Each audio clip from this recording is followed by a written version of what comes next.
I'm gonna show y'all a tool that I use a good bit to reload with, and it's a pretty handy tool. And if you're any kind of outdoorsman, you do much shooting or hunting, I think everybody should look into one of these. It's been around for a long time. They're little Lee loaders. They're about somewhere between 30 and 40 bucks. And for that, it gives you everything you need to reload one particular caliber other than your consumables like your powder and primers and a set of calipers. And I would suggest getting a set of scales too, but you can actually measure your powder or certain powders with these predetermined scoops that they include in the kit. I'm loading some 45-70 here, and the beauty of reloading is you can make a bullet suit whatever you need it to do and save a lot of money doing it.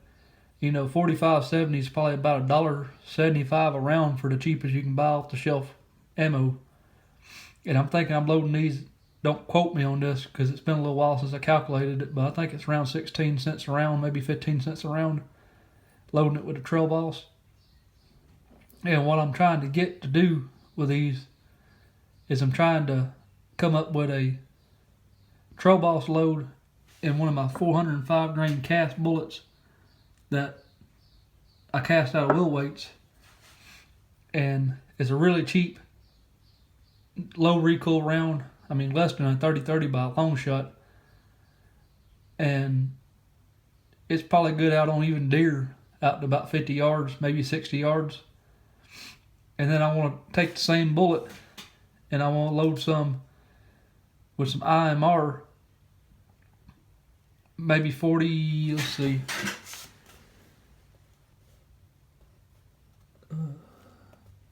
.40-64.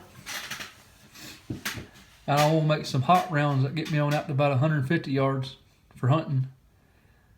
And what I'm hoping happens, I gotta get some IMR. I hadn't picked none up, and I ain't going to with all the sickness going around right now and all. But what I'm hoping to do is make one gun shoot two bullets, or the same bullet but two different powders, and have a multi-function gun if I can get them to hit the same, you know, hit about the same up to about 50 yards. And then I'll have a soft shooting round for my wife, kids if they want to shoot it, and just for a cheap plinking playing round. And I'll have some hot rounds to hunt with. And that's the beauty and what I like about a 45-70. I think it's probably the most versatile hunting round you can get inside of 100 yards, because if you reload for it, you know, these right here are probably moving about 1,000 feet per second. And, you know, that's barely moving. That's real slow. So, I mean, you can load these down all the way to like a 45 long coat. And you can load them as hot, you know, up to like kill grizzly bear. I mean, it can take any game in North America out to 150 yards. And you can make it do about anything you want to. And it's very easy to reload for because it's straight wall, big chunk of lead, flat bullet. I mean, you ain't got to worry about gas checks on it because it's moving so slow, and you ain't got to load it so hot. It relies on mass and weight to kill instead of speed like your 30 calibers do.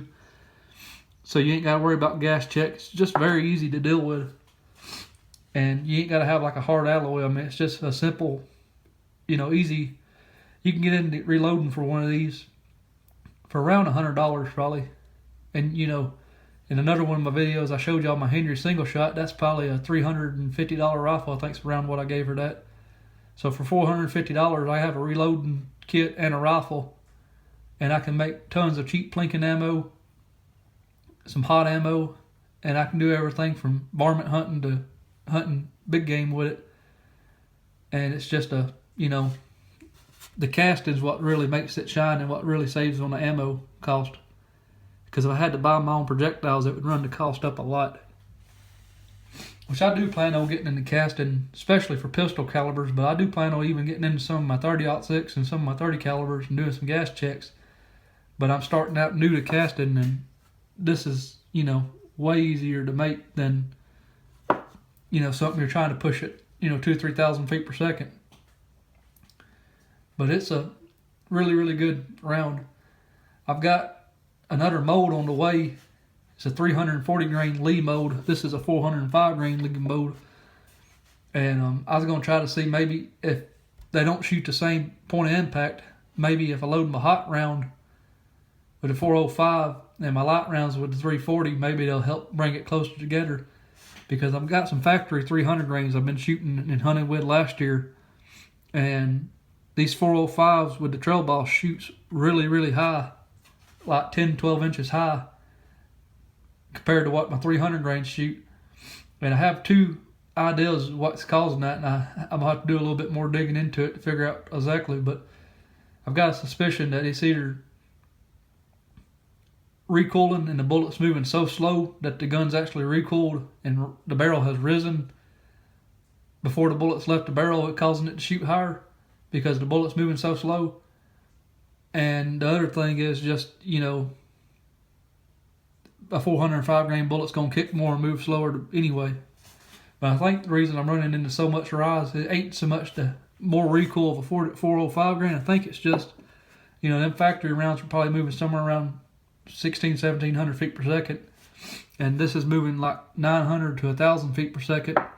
So you're getting a whole lot more time in the barrel. So it's actually having time to recoil before the bullets left the barrel and causing me to hit higher.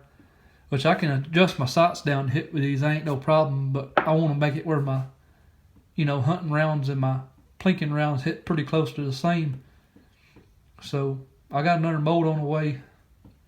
And I'm going to go up to the cabin here and this weekend or next weekend and do some videos maybe, and I'll get back with y'all and let y'all know what I come up with. I got to wait for the other mold to come in, and I got to get time to cast a few more rounds with it, and we'll go out there and plink and see what happens.